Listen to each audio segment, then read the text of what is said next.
Hello everyone, Kino here, and I'm back with another House of the Dragon reaction. I just watched the fourth episode of season 2, The Red Dragon and the Gold. So this is the midway point of the season. We're about halfway done. Season 2 only has 8 episodes. And this is definitely the first real action-packed episode that we got. It's the first one with a really big battle sequence.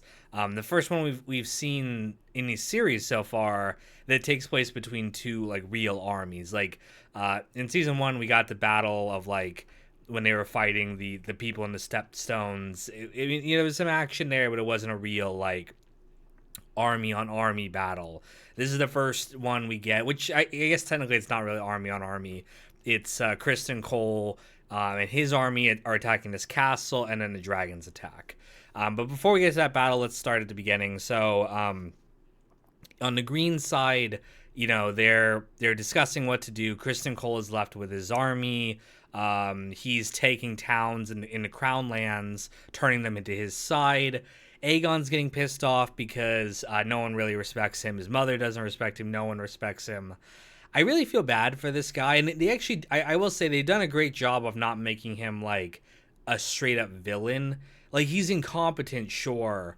But, like, you have to remember that he didn't want the crown. Like, they forced it on him. They're like, you have to be king. And now they're like, oh, you're a shitty king. You're not the king your father was. And it's like, he knew that. He admitted from the start it wasn't set up for the crown. He was like, anyone can have it. Rhaenyra can have it. Aemond can have it. But they're like, no, it has to be you.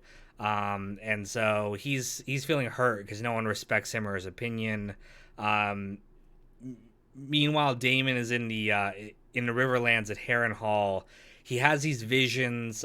We see again young Rhaenyra, played by Millie Alcock. I'm glad they brought her back. He has a vision that at first I thought he was gonna see Viserys. I thought that was the way they were gonna bring him back. It turns out he had a vision of Aemond One Eye, very significant for book readers because you know what's gonna happen between him and Aemond. And he meets Alice Rivers. This I forget if like what her whole like deal is at Harrenhal.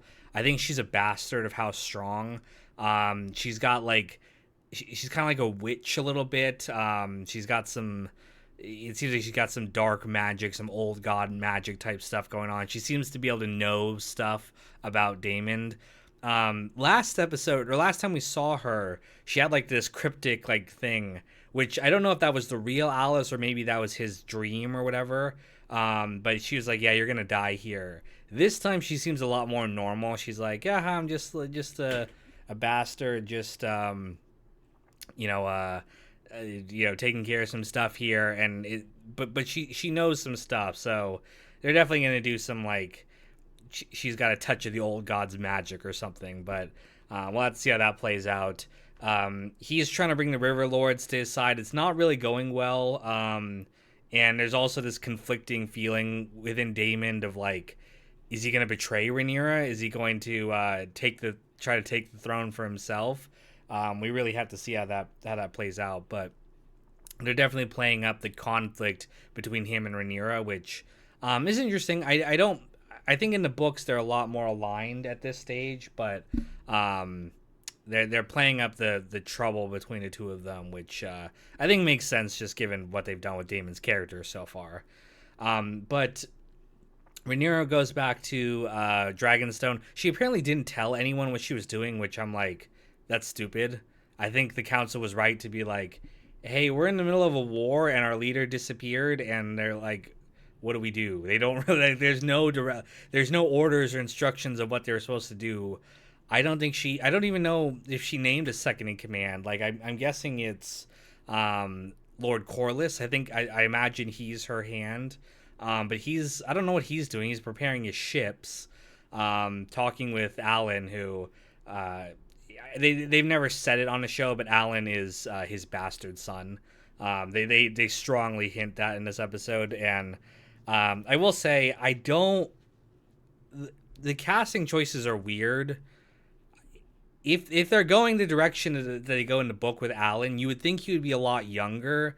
This guy looks old. Like, he looks like like in his 40s and stuff. Like I don't. He doesn't make sense to be. I would imagine. Always imagined Alan of Hall as a lot younger and a lot I don't know, different looking. This guy's like straight up bald. Which I guess I don't know. I guess that kind of makes sense, but you would think he'd have some like Targaryen features, like some of that white Valerian features, that white hair. But maybe that would be too obvious of a giveaway. Maybe they're trying to hide it. But his other brother doesn't have hair either, or he does have hair, and it's not blonde. So I don't know. We'll have to see what they're doing with that. Although now that I'm thinking about it, the Valerians don't they don't necessarily like the ones his children have blonde hair, but that's I guess that's from Rhaenys, like her line. Even though the Valarians are Valerians, so they should have Targaryen features too. But I don't know if we've seen. No. His brother had blonde hair too. Okay, no, they all have they do have blonde hair. I'm sorry, I'm rambling here, but anyway, the point is the two bastards don't have the Targaryen features, which you'd think they would give them that to be like, yeah, look here, it's a bastard. I don't know, they're not super cast well, the two brothers, and that's my whole point with all of this. But then we move on to the battle. They're attacking Rook's Rest. They send Rhaenys on her dragon.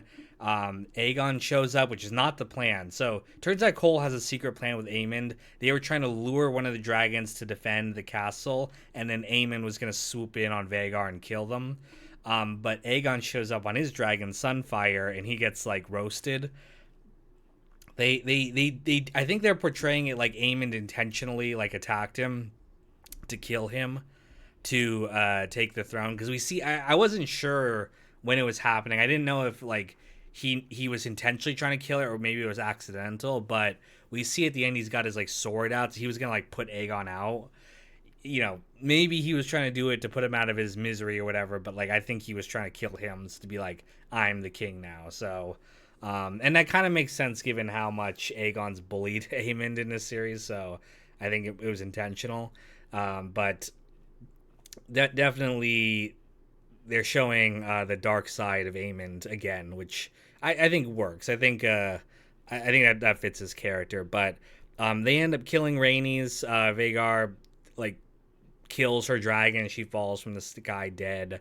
That's obviously gonna really hurt the black side. They've lost one of their key supporters, one of their best dragon riders. And they haven't really gained anything from it. Rook's Rest still got lost. I mean, they killed a lot of Kristen Cole's army, but that's not even like the main army really. So, yeah, they're gonna be in a bad spot. We'll have to see how they deal with that next episode. Overall, though, looking at this episode, people are like, wait for episode 4. Wait for episode 4. This is when shit's really gonna pop off. Yes, the plot is moving forward. We're hitting a key battle here that we need to have happen, and some key plot, like a character's death and stuff like that. But in terms of like advancing Rhaenyra's character, I was talking with Mac, the co-host of my podcast, Macabre Storytelling, and we were discussing whether they're going to have Rhaenyra go down to Darkside or not. And we were thinking it might happen this episode. It didn't really happen. She's still very much the good one. So I don't know. Maybe this death will change her a little bit. We'll have to see how it goes. But I'm really hoping we start to see a darker side of Rhaenyra come out here as the series goes on. And this might be the catalyst, but I was expecting it to happen in this episode, and it hasn't happened yet. So we'll see. We still got a lot of story to go, half the season, and I think this is going to be like 4 seasons long.